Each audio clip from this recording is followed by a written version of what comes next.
É gestor na área da saúde, desempenhou nas últimas décadas e por 5 vezes funções como secretário de Estado da Saúde. Foi também presidente do Conselho de Administração do IPO de Lisboa. Em 2020 assumiu a coordenação do plano de vacinação contra a Covid-19 em Portugal. Dr. Francisco Ramos, muito obrigada por se juntar a nós neste podcast. Um gosto estar da aqui. Anadial. Obrigadíssimo pelo convite. Deixe-me começar por perguntar-lhe se é assim que os doentes da diálise devem agradecer o facto de terem sido todos vacinados em apenas 48 horas. Não, certamente que não, ou seja, essa foi uma decisão fácil, dar prioridade, aliás, quer dizer, nem foi uma decisão, os doentes eram considerados prioritários e, portanto, como havia um modo fácil, digamos, de chegar aos doentes, exatamente os centros de diálise onde as pessoas iam todas as semanas, e, portanto, foi muito fácil de concretizar, foi certamente dos grupos mais fáceis de vacinar, foi exatamente os doentes hemodiálise, porque era evidente que eram prioritários, por razões clínicas, não cumpriam os critérios definidos pela Direção-Geral de Saúde, e foi, portanto, muito fácil concretizar isso, mas provavelmente se têm que estar agradecidos ao sistema de saúde que ao longo destas décadas fomos capazes de criar, aos prestadores dos seus centros, aos enfermeiros, às pessoas enfermeiras e aos enfermeiros que os assistem todos os dias e que certamente os vacinaram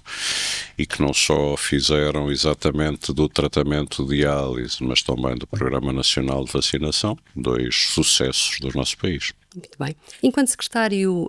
adjunto e da Saúde, em janeiro de 2019, vamos recuar aqui um bocadinho, anunciou a abertura de novas convenções na área da hemodiálise. Recorda-se disso? Sim. Aliás, suponho que já agora não terá sido em janeiro, terá sido um bocadinho mais para a frente, 2019, mas sim. Qual era o principal objetivo desta medida? Exatamente, ou seja,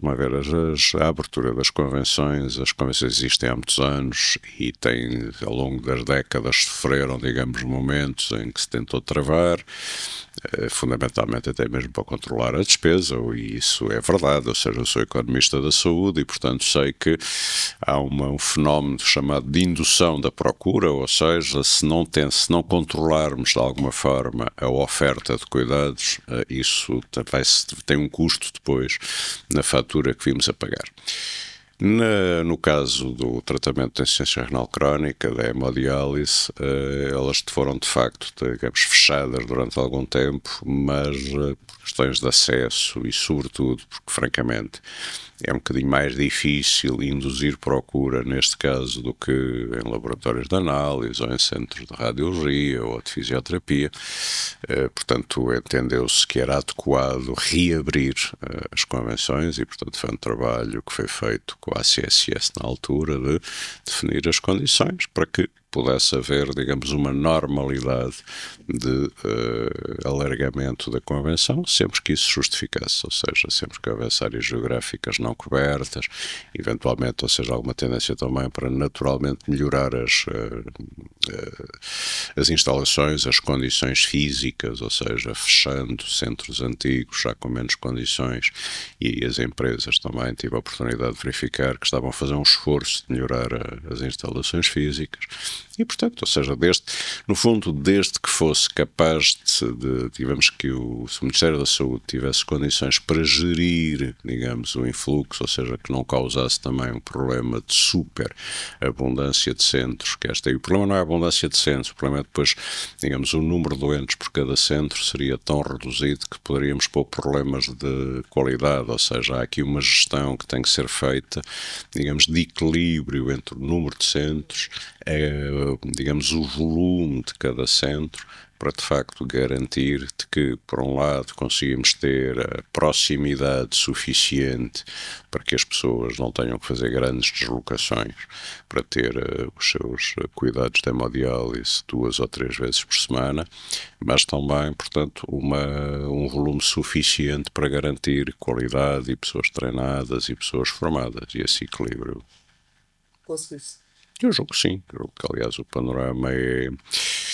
panorama é muito satisfatório. Digamos, a rede de oferta de cuidados de hemodiálise é perfeitamente satisfatório e se alguma coisa provavelmente é insuficiente é exatamente a rede nos hospitais públicos. Ou seja, como imagina, nada a opor a que haja uma participação fortíssima do setor privado na prestação destes cuidados, mas julgo que também por razões de equilíbrio deveria haver uma maior oferta nos hospitais públicos, até mesmo por uma questão de regulação do setor, ou seja, para que o Estado não fique capturado, digamos, por qualquer problema que venha a haver. Infelizmente, ou seja, já agora, deixe-me dizer, essa foi uma das coisas que eu tentei fazer há quase 30 anos, digamos, com um despacho que visava a criação de serviços de diálise, salvo erro, em 7 hospitais públicos e apenas num se concretizou. E, portanto, de facto, isso hoje não é prioridade, ou seja, no fundo o Serviço Nacional de Saúde vive há anos demais quase que uma situação que eu não sei se é de crise real, se é de crise aparente, que faz com que nesta matéria a insuficiência renal crónica não seja uma prioridade, porque de facto as coisas decorrem normalmente, os doentes têm acesso aos cuidados que necessitam, os cuidados têm melhorado, têm evoluído, digamos, tem-se modernizado a oferta, não há, digamos, grandes problemas de acesso aos cuidados, eventualmente pode haver episódios, mas em geral isso não é, e portanto não é uma prioridade, ou seja, não aparece como uma prioridade aos responsáveis políticos, no sentido de todos os dias têm que estar a tirar castanhas quentes do lume e, portanto, neste caso não se geram castanhas quentes. Não se geram, e, portanto, exatamente. As coisas vão ficando como estão. Sempre E ainda bem, isso acho que é uma boa notícia, mas enfim, um possível, enfim, há vários aperfeiçoamentos que são possíveis, um dos quais era de facto haver uma maior cobertura pública também na oferta de cuidados de hemodiálise. Deixe-me só dizer que nesta altura 90% dos tratamentos são realizados por unidades privadas, Exatamente. Portanto o Serviço Nacional de Saúde é responsável apenas por 10%, não é? Há aqui uma diferença gigantesca. Há o risco de haver uma dependência, ou seja, as coisas estão corrido bem, portanto não há não há nuvens negras no horizonte, suponho eu, mas o que era prudente que houvesse uma preocupação de facto de haver uma generalização também, um reforço, digamos, da oferta pública, nem que seja exatamente isso, ou seja, nem que seja por questões de regulação, saber que as coisas, haver um pouco de pressão para que as entidades privadas, digamos, se sintam, entre aspas, obrigadas a continuar a prestar um serviço de ótima qualidade e evoluindo, digamos, apetrechando-se cada vez melhor. O senhor disse, aliás, numa cerimónia no CCB em 2019. Sim, meu Deus. Quando um bocadinho, não é? E não estavam as redes sociais lá, faria se estivessem. Foi uma cerimónia de comemoração do Dia Mundial do Rim. Disse que faria o que fosse necessário para reduzir, lá está, essa dependência dos centros de diálise privados.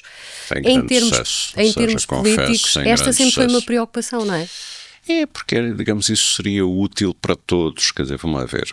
suponho que não há, a situação como eu a leio, digamos, hoje é de facto, ou seja, são empresas credíveis, o setor é credível, o setor é dinâmico, um bom trabalho. E portanto é isso, quer dizer, ou seja, as coisas correm bem. Agora,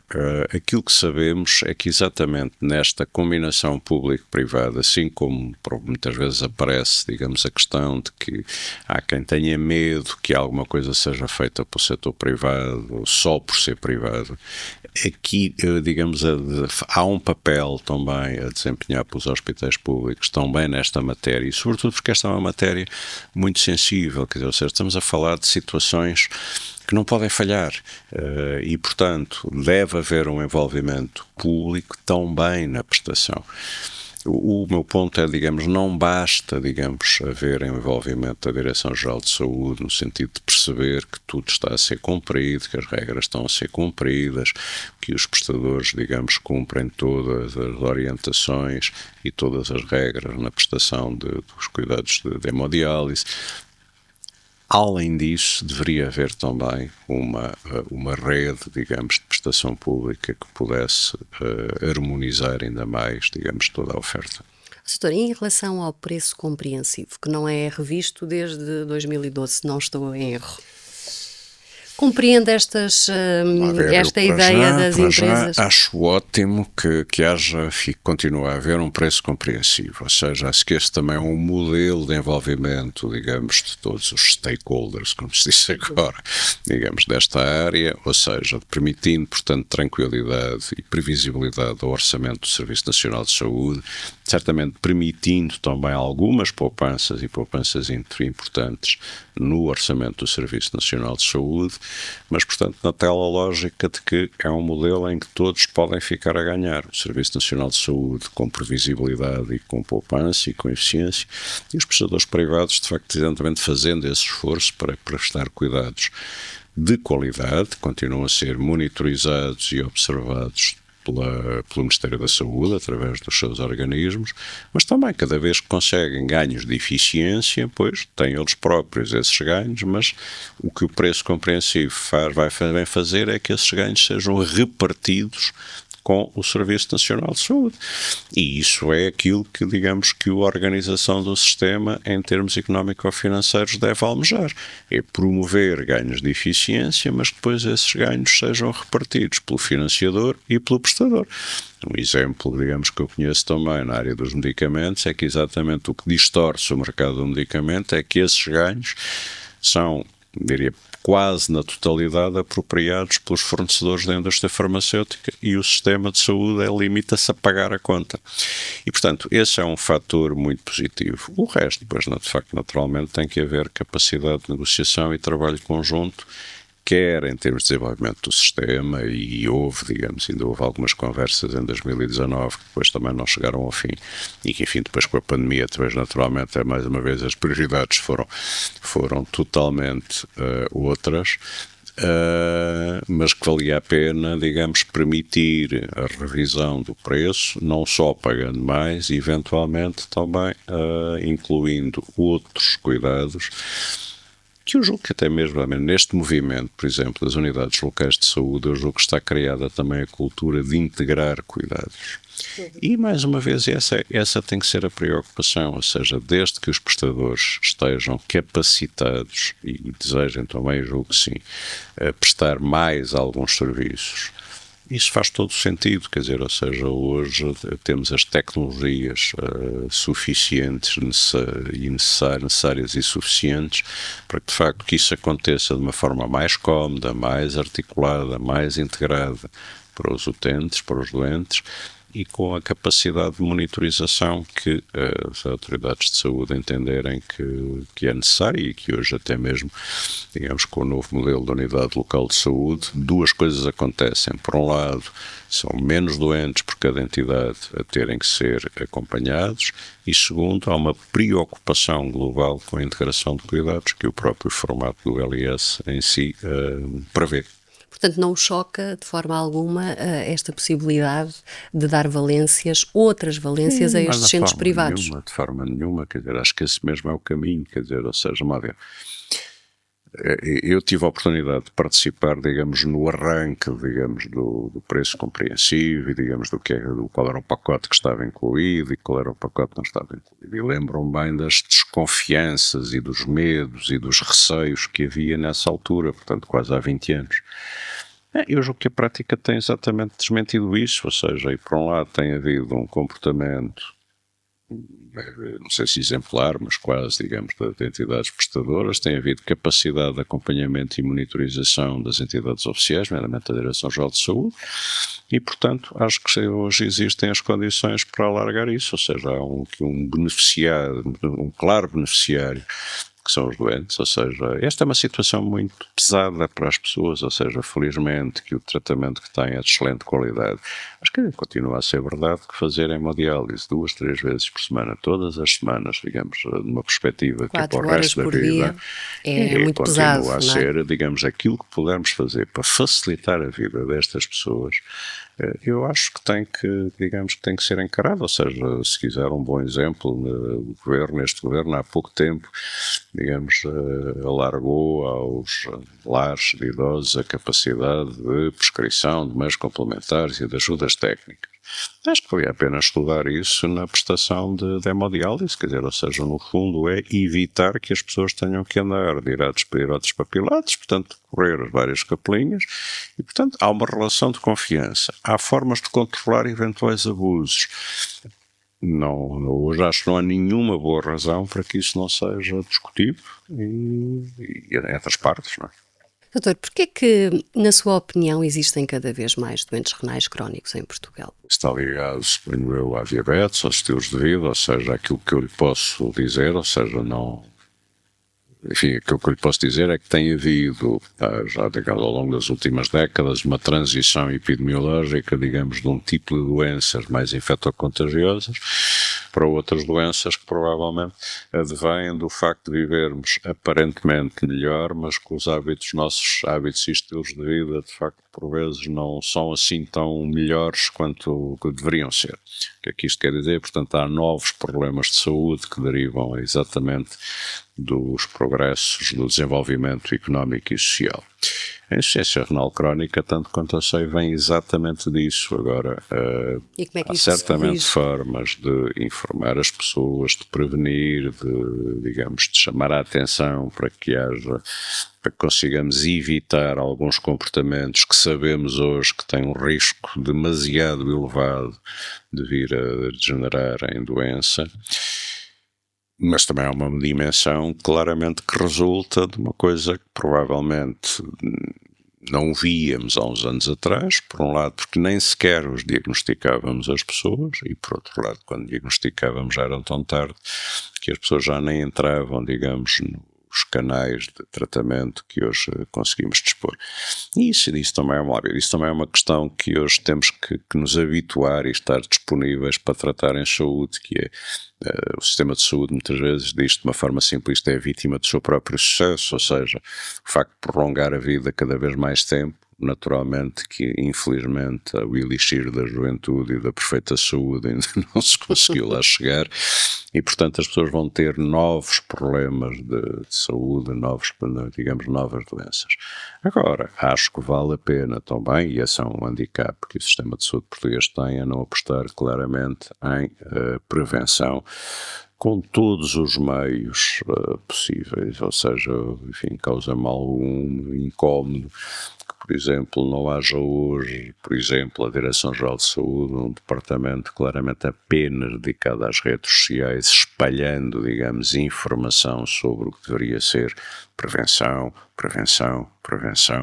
digamos, informação.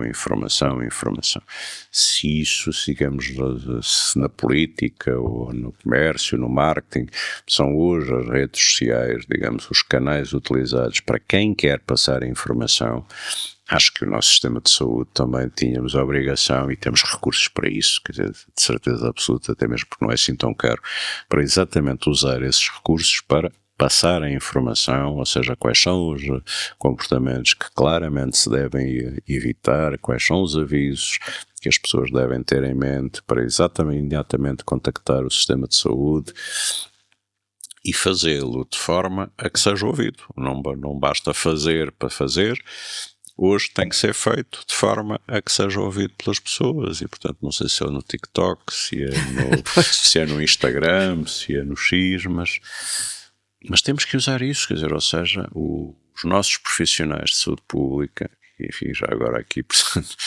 no fundo, o que é que eu estou a chamar a atenção, de que deveríamos ter, não é preciso ser uma prioridade, mas pôr um bocadinho mais de recursos no nosso sistema de saúde pública. Agradecemos-lhe toda a atuação que houve na Covid-19, exatamente as questões de vacinação, as questões de prevenção, por muito polémicas que sejam, mas que vimos que quem deu a cara, quem liderou o país, digamos, nesses anos difíceis, foi a saúde pública de Portugal e não só, de vários países, e portanto eventualmente mereciam um pouquinho mais de atenção, um bocadinho mais de conforto na sua atuação e de recursos para poderem de facto desenvolver a sua ação. e é tão importante que isso acontecesse, não de uma forma promocional, mas claramente de uma forma orientada para a saúde pública, por profissionais de saúde pública, por profissionais que defendam claramente a saúde dos portugueses. E francamente esse é um aspecto que, enfim, não sei exatamente os conteúdos, mas que poderia exatamente chamar a atenção para que proteja os seus rins, porque eles vão lhe fazer falta a vida inteira. Olha, para terminar, pedia-lhe então agora uma última mensagem para quem vive e convive diariamente com a doença renal crónica. Eu julgo que quem vive, ou seja, quem teve, digamos, pouca sorte, digamos, de ver a sua função renal de facto interrompida e vive com insuficiência renal crónica, acho que tem em Portugal neste momento um país muito bom para viver. Tem um sistema de saúde que os acolhe, que proporciona, digamos, o estado da arte digamos, dos tratamentos. E tem associações de doentes que os representam e bem, ou seja, há muitos anos também que esta é uma área onde exatamente os doentes souberam organizar e foram úteis também, digamos, na política de saúde para esta área. E, portanto, acho que enfim, tem condições, tem razões para confiar nos cuidados de saúde que lhe são prestados hoje em Portugal. Dr. Francisco Ramos, foi um gosto ter estado à conversa sobre diálise consigo. O gosto foi meu, muito obrigado. É o podcast da Ana Vial, a Associação Nacional de Centros de Diálise.